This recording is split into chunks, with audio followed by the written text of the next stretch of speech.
السلام علیکم ناظرین، آج ہم اردو زبان کی چوتھی کا سبق نمبر 9 پڑھیں گے۔ یہ سبق ہے سلطان جلال الدین خلجی کے بارے میں۔ یہ ایک سلطان اور بادشاہ گزرا ہے، تو چلیے بلا تاخیر اسے ہم پڑھتے ہیں۔ بسم اللہ الرحمن الرحیم۔ سلطان جلال الدین خلجی، لدین پڑھیے گا، لام کو اس دال میں لگائیے گا، اس الف اور لام کو سائلنٹ کر دیں گے۔ سلطان جلال الدین خلجی، سلطان کے معنی آتے ہیں کنگ۔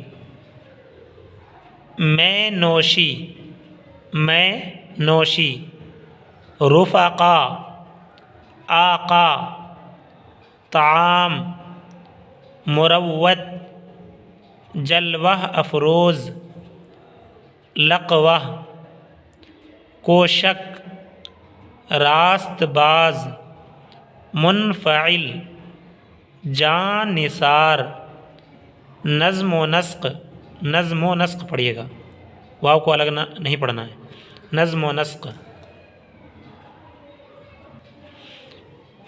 فالج مقرب، نظم، قہر، باغی، خلل انداز۔ میں نوشی، شراب پینا، میں کے معنی آتے ہیں شراب اور نوشی کے معنی آتے ہیں پینا۔ میں نوشی، شراب پینا۔ رفقا یہ جمع ہے، پلورل ہے، اس کی جماعت سنگلر آتی ہے رفیق، رفیق کی جمع رفقا، اس کے معنی آئیں گے دوست، فرینڈ۔ آقا اس کے معنی آتے ہیں مالک۔ طعام کھانا، مروت ہمدردی، جلوہ افروز، جلوہ فرمانے والا، ایٹیٹیوڈ دکھانے والے کو بھی کہتے ہیں، اور یہ جو اسٹیج پر جو نمایاں ہوتے ہیں اسے بھی کہتے ہیں جلوہ افروز۔ لقوہ یہ ایک بیماری کا نام ہے۔ کوشک اس کے معنی آتے ہیں محل، پیلس۔ راست باز سچا، ایماندار۔ منفعل اس کے معنی آتے ہیں نادم، شرمندہ۔ جان نثار جان قربان کرنے والا، جان دینے والا کسی پر۔ نظم و نسق بندوبست، انتظام، یا یوں کہیں مینجمنٹ۔ فالج یہ بھی ایک بیماری کا نام ہے، منہ وغیرہ ٹیڑھا ہو جاتا ہے اس میں۔ مقرب خاص آدمی، مقرب کے معنی خاص آدمی۔ نظم اس کے معنی آتے ہیں انتظام، مینجمنٹ۔ قہر، قہر کے معنی آتے ہیں غصہ، اور باغی بغاوت کرنے والا، نافرمان، جو اپنے مالک کے خلاف کام کرے۔ خلل انداز خلل ڈالنے والا۔ جلال الدین عہد بلبن کے، عہد کے معنی پیریڈ، عہد بلبن کے سرداروں میں سے تھا۔ یہاں رک جانا ہے پھر پڑھنا ہے۔ جب بلبن کا پوتا قیقباد میں نوشی کی کثرت سے، کثرت کے معنی آتے ہیں بہت زیادہ، کثرت سے لقوہ اور فالج میں مبتلا ہو گیا، یعنی لقوہ اور فالج اسے ہو گیا، کسے؟ شراب پینے کی وجہ سے۔ کس کو؟ بلبن کے پوتے قیقباد کو۔ تو جلال الدین تخت شاہی پر جلوہ افروز ہوا، یعنی پی ایم کی کرسی یا کنگ کی کرسی کسے ملی؟ جلال الدین کو۔ تو جلال الدین تخت شاہی پر جلوہ افروز ہوا، پوتا شرابی تھا اس لیے کرسی کس کو ملی؟ جلال الدین کو۔ کچھ عرصے کے بعد، یعنی کچھ پیریڈ کے بعد، کچھ دنوں کے بعد، کچھ ٹائم کے بعد، کچھ عرصے کے بعد کوشک لال میں گیا۔ کوشک لال محل ہے، کوشک لال میں گیا یعنی کنگ پیلس، جو سلطان بلبن کا دیوان خاص تھا، یہ کوشک لال کے نام سے اس کا پیلس تھا، جو سلطان بلبن کا دیوان خاص تھا۔ دیوان کے معنی آتے ہیں محل، دربار، یعنی اس کا جو فیوریٹ محل تھا۔ وہاں پہنچ کر دستور قدیم کے موافق، قدیم کے معنی پرانا، اولڈ، گھوڑے سے اتر پڑا۔ مقربان خاص میں سے ایک نے سبب پوچھا، وجہ پوچھی، سبب پوچھا تو کہا کہ میں اس مکان کا ادب اس لیے کرتا ہوں کہ وہ میرے آقا کا بنوایا ہوا ہے، مجھے اپنی جان کے خوف سے، خوف مانے ڈر، جان کے خوف سے مجبوراً بادشاہ بننا پڑا، ورنہ میں کہاں اور تخت شاہی کہاں۔ یہ سلطان جلال الدین کہہ رہے ہیں کہ میرے سرپرست اور میرے آقا بلبن کا یہ محل ہے، اس لیے میں اس کی عزت کرتا ہوں۔ اور اس کے بعد پھر اس نے یہ کہا کہ میں بادشاہ اس لیے بنا کہ لوگ مجھے مار دیتے اگر میں بادشاہ نہیں بنتا تو، ورنہ تو میں خواب میں بھی تخت شاہی کو نہیں دیکھ سکتا تھا اور شاہی کرسی پر نہیں بیٹھ سکتا تھا۔ اسی کو کہا ہے ورنہ میں کہاں اور تخت شاہی کہاں، شاہی کے معنی بادشاہی۔ وہ اپنے قدیم دوستوں سے ہمیشہ اسی بے تکلفی کے ساتھ ملتا رہا۔ قدیم دوست یعنی پرانے دوست، قدیم دوستوں سے ہمیشہ اسی بے تکلفی سے ملتا رہا۔ بے تکلفی کہتے ہیں کہ کوئی ہیزیٹیشن نہ ہو ملنے جلنے میں، یعنی پہلے جیسی طریقے کی اور دوسرے لوگوں سے فرینڈ شپ تھی اسی طریقے کی بادشاہت ملنے کے بعد بھی رہی، ملتا رہا، جو حصول سلطنت سے پہلے تھی، یعنی بادشاہت کے حاصل کرنے سے پہلے جیسی اس کی حالت تھی ویسے ہی رہتا تھا بادشاہ بننے کے بعد بھی۔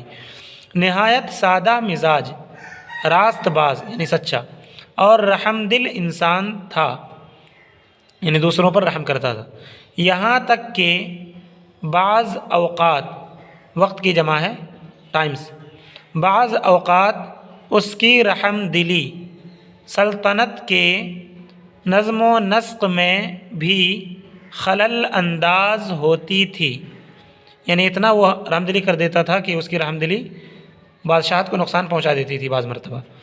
چنانچہ ایک بار قلعہ رن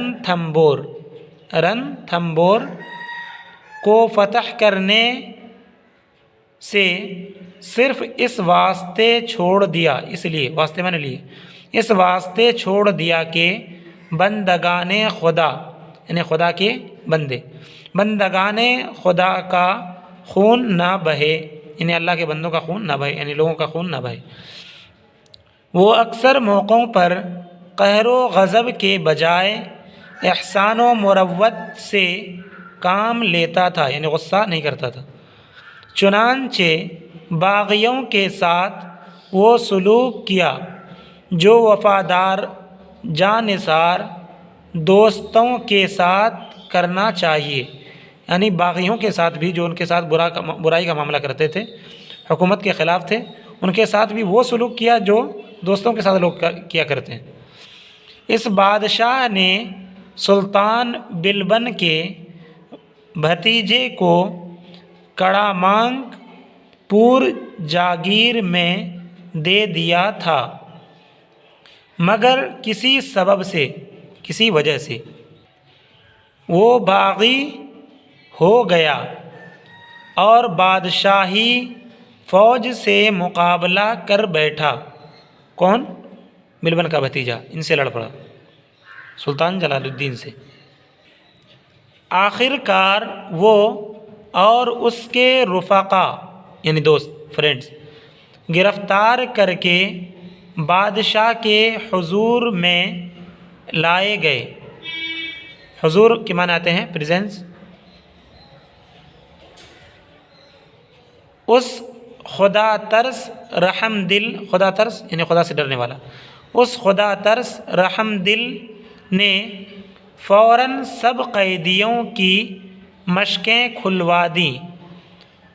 مشقیں کے معنی یہاں پر کریے گا بیڑیاں، مشقیں کھلوا دیں، ان کو غسل کرایا، نیا لباس پہنایا، عطر لگایا اور نہایت لطیف و عنایت سے اپنے ساتھ بٹھا کر کھانا کھلایا۔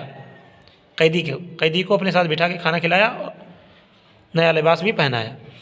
جب آب و طعام، آب کے معنی آتے پانی، طعام کے معنی کھانا، جب آب و طعام سے فراغت پا چکے، یعنی یہ سب کر چکے، فراغت پانا کمپلیٹ ہونا، مکمل کرنا، پا چکے تو باغی جاگیردار کے رفیقوں سے خطاب کیا کہ اسپیچ دی، خطاب کیا اسپیچ دینا، خطاب کیا کہ اگرچہ تم میری فوج سے لڑے ہو مگر میں تمہاری اس وفاداری اور نمک حلالی سے نہایت خوش ہوا، نہایت معنی بہت، نہایت خوش ہوا جو تم نے اپنے آقا یعنی مالک، اپنے آقا کی رفاقت میں کی ہے، رفاقت کے معنی ساتھ میں،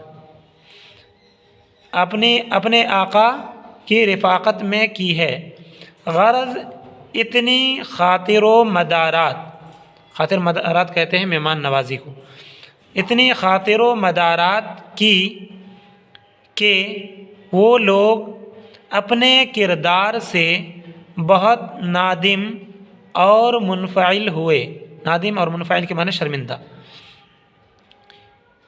ان کے ساتھ جتنے لوگ تھے باغی جاگیرداروں کے ساتھ لڑنے والے، ان سے بادشاہ نے کہا کہ تم ان کے ساتھ لڑے ہو، اگرچہ میرے دشمن ہو لیکن اپنے آقا کے تو دوست ہو، تو تم نے اس کے ساتھ نمک حلالی کی ہے، اس لیے میں تم سے خوش ہوں۔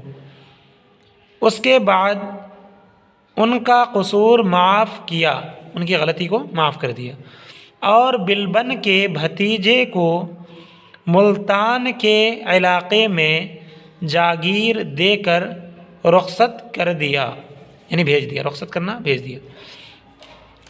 تو اب سلطان کو تو یہ چاہیے تھا کہ بلبن کے بھتیجے کو اور مارتا، لیکن انہوں نے کیا کیا، اور جاگیر بھی ملتان میں عطا کر دی، ملتان پاکستان میں۔